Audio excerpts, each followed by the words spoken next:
What's up, everybody? Happy New Year's. Welcome to 2026. Today's video is just going to be a breakdown of the games that I played in 2025, sort of a year-end review. I'm going to go through some of the games that resonated with me and talk about some of the mechanics, storytelling, narrative, gameplay, stuff like that. And I'll give you guys a game of the year at the end of it. At least, just a quick spoiler, it's not a game that came out in 2025, but I did play it in 2025, which is kind of what we're going off of here. So without further ado, let's get started. First game I want to talk about is Teardown. Teardown is kind of a difficult game to describe.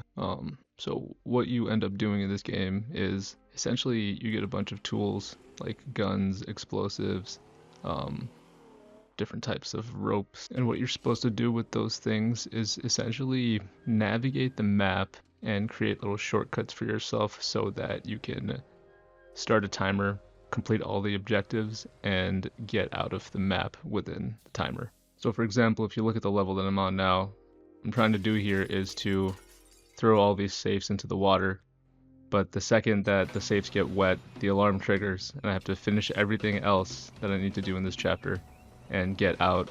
Basically, there's a rescue boat over there, and I need to do all of that within these 45 seconds. So I had this strategy where I loaded a bunch of them into this truck such that they don't get caught in the rain, because if they get wet, the timer goes off. So I got those ready to go. I got this in a car in this garage, also out of the rain. So the second that I put one in, the timer starts, and now I have to do the rest and get out in like these 20 seconds. And now you'll see me struggling to toss this safe into the water as that car kind of stalled out and got stuck on some stuff, and get into the lifeboat, within the nick of time.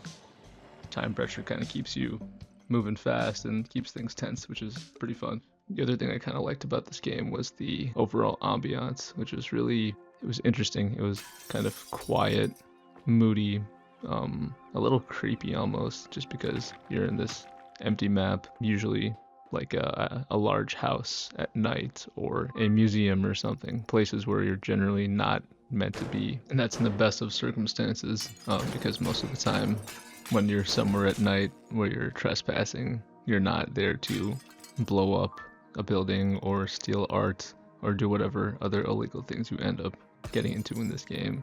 So that's really what I enjoyed about Teardown. It's a game that makes you think in ways that a lot of puzzle games don't necessarily do, where you have the tools and you have this world. And so the question is, what do you break or build in order to make this world more, navigatable? Cool experience. Highly recommend it, especially on a Steam sale where it's like $20. All right, let's keep moving. Oh no. What? Dude, it's a fucking pattern game. What does that Blue, mean? red, green, yellow. You have to follow the pattern on the chalkboard, the blackboard. You know how there's like symbols above them, like colors above them? No, they're all white. What are you talking about? The doorways, they have colors above them. They have a bunch of white things. Are you blind? Boy, I'm gonna bust that ass. What are you talking about? I'm sorry. So looking at the first arch right now. Yeah. It's a yellow color itself. Yep. I also see turquoise and yellow squares.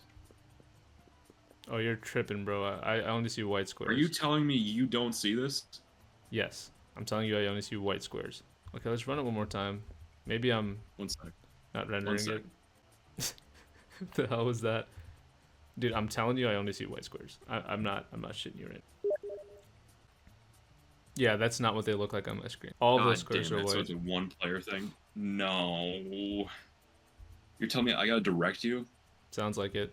Let's That's fucking nuts. Go ahead, sir. Oh god. I'm not used to being on the... Alright, so this is my next game that I want to talk about. As you can see, it's called Carry the Glass, and the purpose of the game is where you and one friend essentially run up this entire mountain of platforms to the top of like a city tower or something. It's not much of a plot, and it's really just this. So you have to walk with someone else holding that piece of glass, and if you either let something hit the glass or you fall My bad. too far away from each other, the glass breaks. And there wasn't much to this game besides that. I think the best part about this game is just how it forces you to coordinate really closely with someone else. There's really just no way that you can solve these puzzles and get through this obstacle course without just really tight communication. As you can hear from the recording, Frost and I had a fair deal of bickering and little squabbles as we finished through this, as we worked through this obstacle course, and I think it was quite frustrating, but we finally conquered a challenge. So yeah, I thought it was cool for that reason. I've never played a game that's that much of a team building exercise. Hi, Mom. So I got my ticket home from Europe. I get back on June 6th, but it's a really late flight because that was the cheapest, so it gets in at midnight. But don't worry, I'll get a shuttle from the airport so you don't have to pick me up. Like, really seriously, you don't have to. Okay, so love you. See you soon. Bye. Gone Home is another neat little game I picked up in 2025. At its core, it's not really much of a game, but more of like a artsy walking simulator. So basically the premise is you find out that your sister has disappeared. She leaves this note at the front of the door saying, "Don't look for me, I'm gone." And you spend the game trying to find out where she went, and also your family isn't home either, so your parents are missing as well. And you come back from this trip, like, where the hell did everyone go? And so you spent the game kind of walking around this mansion looking for your family, and it slowly unravels the story of, you know, where they went, what happened, and it's all based in like this 1995 setting with kind of true to time foods, and you know, you can kind of mess around with different objects. So yeah, this is really one of those games that's entirely story based, and as you piece together the story, I think part of what drew me to this game was just how atmospheric it was. So it's this dark, stormy night that you kind of walk around this house in, and it's such a foreboding, kind of ominous vibe. I thought it was creepy, almost like a horror game, as you're just kind of turning each corner, waiting for something to jump out at you. I don't want to say too much more about this game, just for spoiler purposes, but the game touches on a lot of deep, interesting topics such as family trauma, unrequited love, growing up and feeling out of place in society. A lot of interesting themes that this game tackles. So yeah, it's Gone Home. Highly recommended if you're looking for something that's a little bit slower, kind of game where you kind of just get lost in the world of the story and really focus on every little detail to try to piece together what happened in this world. City like any other, just bigger. Nah, chica, not just any other city.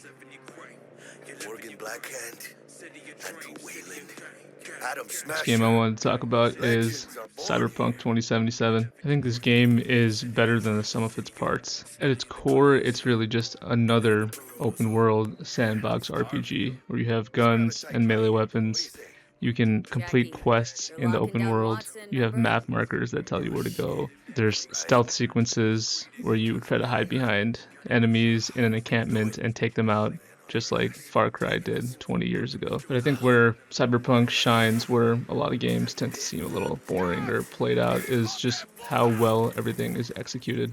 The gunplay is really tight and every shot feels punchy. The upgrade system's really well done, and it keeps you wanting to play more to see just how you can kit out your character for whatever playstyle you're looking for. And it really seems like the game cares about its world. You can tell that every single character that you encounter, as well as your player character V, all come from a well-written and well-thought-out, fleshed-out world. So yeah, this game doesn't really reinvent any wheels, but what it does incredibly well.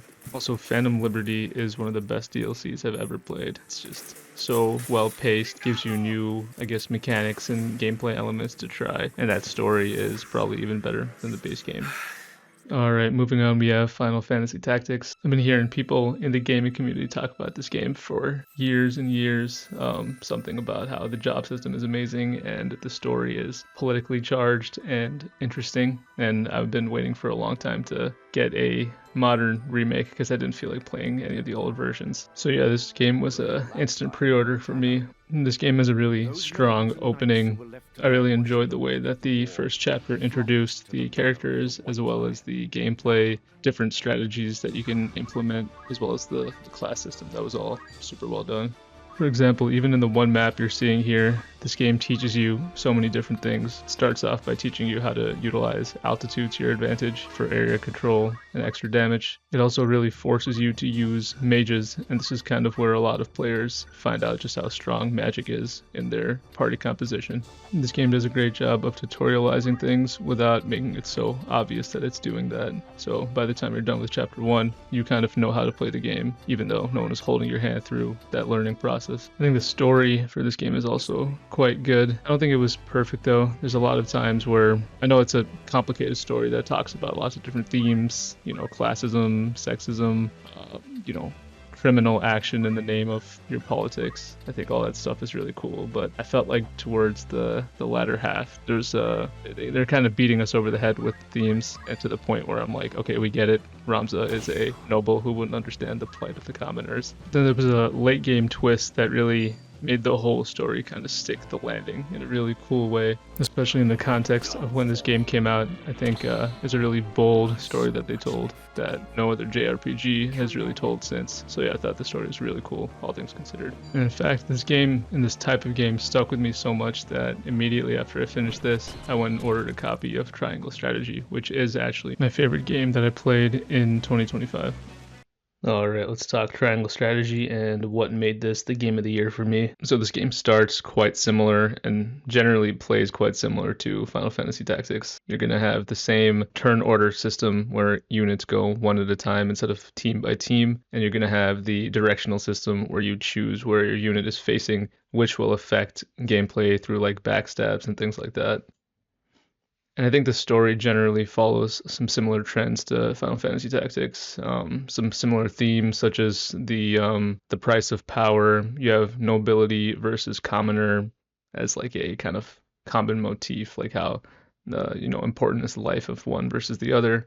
A lot of questions about whether the end justifies the means when it comes to acquiring political power. And it even touches on a couple of new things, such as what is the role of activism as the lord of a major kingdom that is kind of the center of a conflict? Like, how important is it to do what's just versus what is the tactical decision for your kingdom? All those questions are really interesting in both games. And what I'm going to say next is a little controversial, but I do think that Triangle Strategy is quite a bit better than Final Fantasy Tactics, especially playing them back to back, so I can really kind of compare and contrast the differences. There's two major reasons why I feel that way. Number one would be the tactical decision making in both the games. So most of the time I played FFT, I didn't really see too many situations where I was making the types of decisions that I would want to make in a strategy game. And by that I really just mean the types of strategies where I could draw what I'm going to do in the battle on a piece of paper and sort of position my units, thinking about, matchups, who would be stronger on which front, thinking about the flow of enemies and how to properly strategize for the map. I think for the most part, Final Fantasy Tactics is a game that's a lot more reactive, where